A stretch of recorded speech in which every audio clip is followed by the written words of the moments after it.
Hey you guys, it's your girl T. So I want to come on here and talk about some issues that's going on. First of all, let me go ahead and say this because I think a lot of people who are especially new to my channels don't realize that I have two channels. I have Lovely T 2002. This is my first original channel. This channel is more geared towards like hip hop, social media, trending topics, you know, just like more fun, lighthearted topics. Then I also have a news channel, which is Lovely T 2013 that I started about a year ago. And that's more dedicated to more serious topics, more crazy news stories. So I have two channels. I'm going to post this video on both channels so you guys can subscribe to both, because I see a lot of people ask me to do a video on Sandra Bland. I'm like, yo, I did that video literally 2 days after it happened. It's on Lovely T 2013. Or, you know, I have people saying, oh, well, you're so focused on this whole Meek and Drake situation. Well, yes, because this is a celebrity news channel. That's why those videos are placed on Lovely T 2002. So like I said, if you want more serious news, make sure you subscribe to Lovely T 2013, and both links will be down below, so that way you guys can subscribe to both channels. But I wanted to make everyone aware about a situation that's going on right now. Like I spoke about in my Sandra Bland video.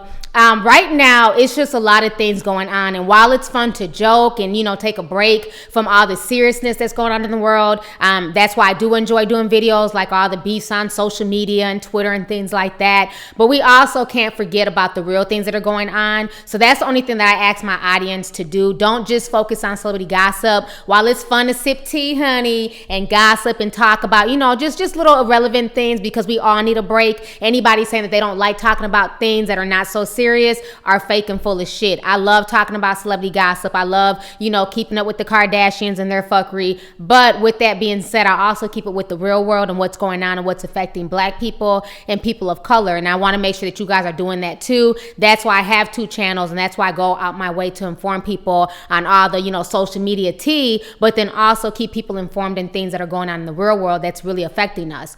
So one of the videos that I want to talk about that's going on is the whole Black Lives Matter. A lot of people want me to speak on this. As you guys all know, Black Lives Matter decided to meet down in Cleveland 2 days ago. They decided to meet down there for a conference that kind of stemmed behind the whole Tamir Rice situation. Tamir Rice was the 12-year-old boy who got killed playing with the toy gun, and that happened almost a year ago. So they were all meeting to talk about that. So around the time that they were all there was also a drunk 14-year-old child. He was out there with a bottle of liquor. The police saw him, and the police were getting ready to arrest him and take him down to the precinct. So around the same time that the conference was letting out, they saw the police officers, you know, arresting this 14-year-old boy. So a lot of folks were going up to them saying, you know, what's going on? Why is he being arrested? The police officer felt like he didn't have to say anything and explain himself, which he technically doesn't have to.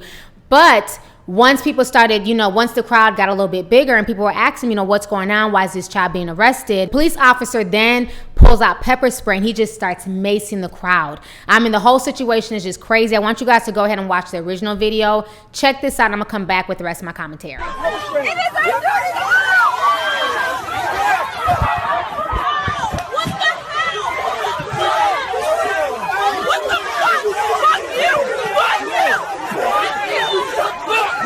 Starbucks.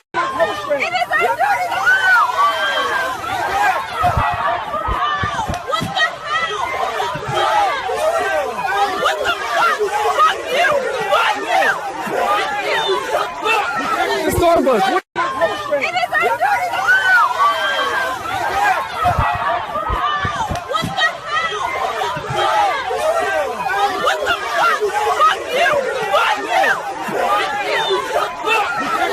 All right, so you guys just saw the video, the police officer macing that crowd and people having to pour water and milk in their eyes. So, I mean, that was just so scary to watch that happen right there live. I almost felt like I was getting hit with pepper spray again. So the whole situation was a mess. But now the news is reporting what actually happened and what was going on. So I want to go ahead and play you guys a news clip. Check this out, and I'm going to come back with the rest of my commentary. That comes out of nowhere and is, you know, pushing people,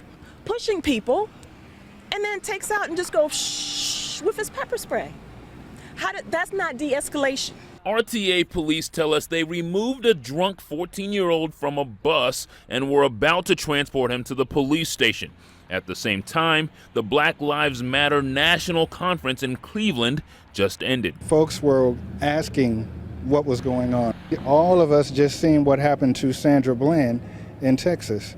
And so forgive us if we're a little concerned. Within minutes, a few officers turn into several and a few activists turn into a crowd. And they began to form kind of a barricade around the cars, telling them to urging the police officers to let the young man go, but they wouldn't. And then when they were linking arms and just kind of doing chants and things like that, they started, one of the police officers began pepper spraying just the whole line. They were like, got to the ground. They were on the ground, like covering their faces. He was still like macing them like towards the ground. Police say they escorted the juvenile to a waiting EMS and then released him to his mother. But for this crowd, the tears and questions still flowing. We need to rein in a police department that sometimes they have some actors within the department that can be out of control. This is a classic example of why the DOJ had to come in and investigate, and why we have a consent decree, and why we need community voice and input. We've heard the term in the news recently, outside agitators, where people come in from other cities and escalate a situation. That did not happen today. Despite these folks getting pepper sprayed, no one retaliated. All right, so you guys just watched that news clip, and now that the news is out and all the information is out, I'm seeing a lot of folks, especially a lot of white people online, saying, well, you know what, they had no business questioning the police officer. Why do black people think they're so above the law? Why they're interfering with an arrest, and things like that. And I understand where some people are coming from with that, because like I said, technically the police officer does not have to explain himself. But the reason why a lot of black folks are so up in arms and why they're asking questions when they see somebody being arrested is because we are seeing just far too many cases on the national news front about black people being arrested, being treated unfairly, and now ending up dead while they're in jail. We still have a whole Sandra Bland situation, even though that they're saying that, she was not supposedly killed in the jail and that she killed herself and the autopsy reports are back. People are still not buying it. The whole situation is not sitting well with a lot of people, especially being that she should not have been arrested and taken to jail in the first place, okay? So that's why people are questioning why this 14-year-old boy was being placed under arrest. They want to know why he was being placed under arrest, what was going on, and the officer could have just simply said, you know what, he was drinking, he's being placed under arrest, and that's the end of that. He didn't have to go into great details, but I think for him to pull out the pepper spray and just start spraying people aimlessly. But another thing also is that people are asking because, once again, people are being killed. Black people are being killed at a higher numbers. Again, in Ohio, we just had another case of a 43-year-old man. His name is Sam Dubois. He's 43 years old, and he was pulled over because he did not have a front license plate, which is illegal in Ohio. But in other states, like in North Carolina, you don't have to have a front license plate. You can just have, just the back license plate in the Carolinas. But I guess in Ohio, it's illegal. You have to have both. They asked him to get out the car. He refused. They said that he supposedly gave them a liquor bottle, and then he, wanted to speed off, and he drugged the police officer. This is what Officer Ray told the police department for his justification of shooting and killing Sam Dubois. But now it's come out that they've watched the videotape that they have not yet released to the public, and the videotape is so damning that they are now preparing for riots to break out in Ohio. Do you guys see how crazy this is? They're not valuing people's lives, and then they're turning around and lying about it, just like they did in that South Carolina case with Walter Scott. So this police department is really nervous because people are demanding that that tape be released. The tape has not been released as of yet, but even the feds are saying that they may have to go down to Ohio because this can lead to a riot, because what was done on this tape to this man was totally uncalled for and unjustified. I want you guys to go ahead and check out this news clip. Check this out, and I'm going to come back with the rest of my commentary. It's not good. The video's not good. My reaction is that it's not a good situation. It is just a major piece of evidence. Strong opinions Monday on video from the body camera you see Officer Ray Tenzing was wearing the night he shot and killed Sam Dubois in Mount Auburn. Cincinnati Police Chief Jeffrey Blackwell has watched it but won't go into detail about what he saw. I just hope that the right thing continues to be done in this investigation and that we're able to move forward from this and allow this to be a moment of learning and teaching for our city. City Manager Harry Black has not seen the video but knows what it contains. It's a tragic situation. Someone has died that did not necessarily need to die. Hamilton County Prosecutor Joe Dieter said on WLW Radio grand jurors haven't seen the video yet as well, but added it's major to the case. As Harry Black said, it's bad when anyone dies, and we just have to sort out what the facts are, if it was justified, if it was not, And if it's not, we have to decide, what we would present to a grand jury in terms of charges. We learned this afternoon the investigation is still in progress. Even though ballistics tests are done, the autopsy still isn't complete, and not all witnesses have been interviewed. Meanwhile, protesters are demanding the release of the video to get justice. Dieter says that's what he's trying to get as well. Whether it's for the cop, whether it's for the person who was shot, we are trying to deliver it as rapidly as possible. And it's just not helpful to demand release of certain pieces of evidence before we're done. Now again, Joe Dieters hopes to release the video by the end of the week, unless grand jurors request additional information. Coming up new at 6, a legal expert weighs in on the question of what charges, if any, could be brought if there is an indictment. Tanya? All right, so you guys just checked out the news clip. Like the police chief, Jeffrey Blackwell, was saying that this was an unnecessary situation. Somebody lost their life in a manner in which they shouldn't have lost their life. So, people have the right to question certain things. This is why people are up in arms when they see police officers arresting people, because these stories are being brought more and more to the national front. I'm not saying that every time somebody gets pulled over, they end up shot and killed by the police. But for whatever reason, the media is steadily pushing these stories out over and over again. Being that these stories are being pushed out to the forefront 24/7, people are nervous. People are going to ask questions. People are going to get more up in arms. People are going to be a lot less impatient, especially when you have people like Sandra Bland and now this man, Sam Dubois, being killed. So the whole situation is just a mess to me. So we definitely have to stay on top of these stories. While we enjoy the celebrity gossip and the celebrity tea, also keep in mind with a lot of these stories that are going on. It's really scary that any of us could end up being a hashtag on Twitter. There was even a discussion yesterday with the former Virginia Senator Ken Cuccinelli, and basically he's upset about the Black Lives Matter movement because he feels like it should be all lives matter and that it's not okay. So he had a debate yesterday on television. I want you guys to go ahead and check this out. I'm going to come back with the rest of my commentary. And the problem is that we've seen the video of Walter Scott. We've seen the video of Eric Gardner, Tamir Rice, Sandra Bland, and the list goes on and on and on and on. And you have African Americans who literally do not get the benefit of their humanity.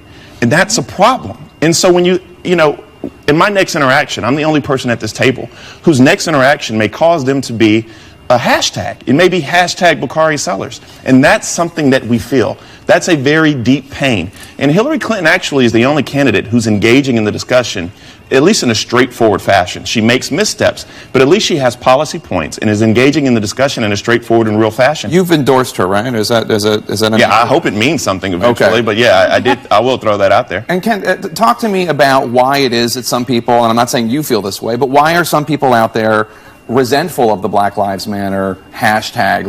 Yeah, I think the way Bakari said it is actually very valuable. Adding TOO at the end puts it in a context that makes sense. But it's implicit, though. I mean, you may say that, and there's plenty of reason to understand that, but I don't think every American hears it that way. They hear, here we are, yes, we have this political motivation that we're separating out this one category of Americans and saying they matter more than everybody else. That's actually what a lot of people see. No, we're saying stop killing us. We're saying my life matters. I understand that. It takes I understand place that, but that's why you have the retort. No, all lives matter. Right. We're not leaving these out. Whoever that speaker is. In this case, you've got Jeb Bush up there. I'm saying it here.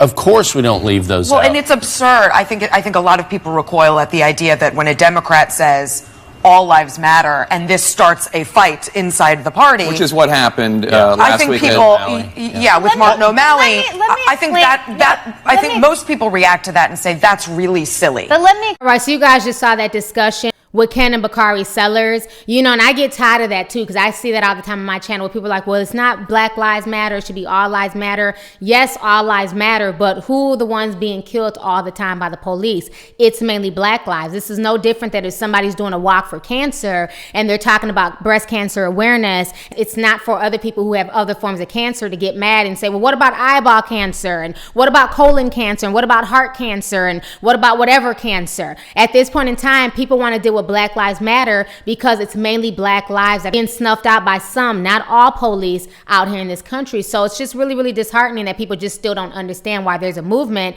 And it's really sad when you have people like Raven Simone also co-signing the bullshit and saying that there shouldn't be a Black Lives Matter, it should be all lives matter. I think all lives do matter, but I understand what the Black Lives Matter hashtag means. It came in conjunction with everything that was going on with the police and Ferguson, and you know, you have to be sensitive in that statement, but he is right, all lives matter. And there was Matt McCrory from How to Get Away with Murder and my other favorite show, Orange is the New Black, who also talked about, like, no, it's about Black Lives Matter right now. But I think you have to open yourself up. It should be all lives matter. Yeah, but why reappropriate? And first of all, the guy looks like one of the ad execs on Mad Men. You know, he could not be whiter if he tried.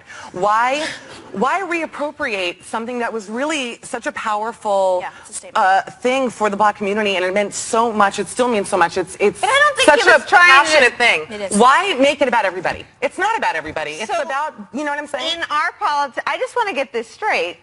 In our politics at this moment, you may not say that all lives matter. Is that where we are? I think all lives do matter. But why get up on a stage in front of a public, a big forum like that, and reappropriate something that is so recent and so sensitive? You know what I'm saying? He's not my guy. I don't care if people boo at him. I don't care. But are we really saying that he said Black Lives Matter? I think everyone, I think the country went through Ferguson. The country went through Eric Gardner. Everyone appreciates and respects that. But can you really not say anymore that all lives matter? Yes, all lives matter. Yes, I care about all people. Black, white, Latino, Asian, everyone. Everybody's lives matter. But this movement was specifically started for black people because of all the police brutality and all the killings that have been going on for the past year and a half. You know, we've had so many names. It's almost to the point now where it's like, damn, it's another name. Damn, it's another hashtag. Crazy. It's like I literally cannot keep up with all the people who are being killed out here by the police. It's just really, really sad. So anyways, let's go ahead and get the discussion popping. Go ahead and leave a comment. How do you guys feel about the entire situation that went down with the whole Black Lives Matter conference and the people getting pepper sprayed? Did you agree with the police officer's actions, or did you feel like he just went too far with that? And then how do you feel about everything that's going on now in Ohio with this whole Sam Dubois thing and them preparing for potential riots once that video is leaked? So this whole situation is going to be really interesting. And let's also go ahead and discuss the whole Black Lives Matter thing. Do you agree with that? Do you agree with what Bakari Sellers was saying about Black Lives Matter and how people need to get over and stop getting upset that it's not all lives matter? So let's go ahead and get the discussion popping. Go ahead and leave a comment. All right, deuces. Hey YouTube, it's your girl Lovely T, and you can show me some love by hitting that subscribe button, watching my previous videos, and following me on social media.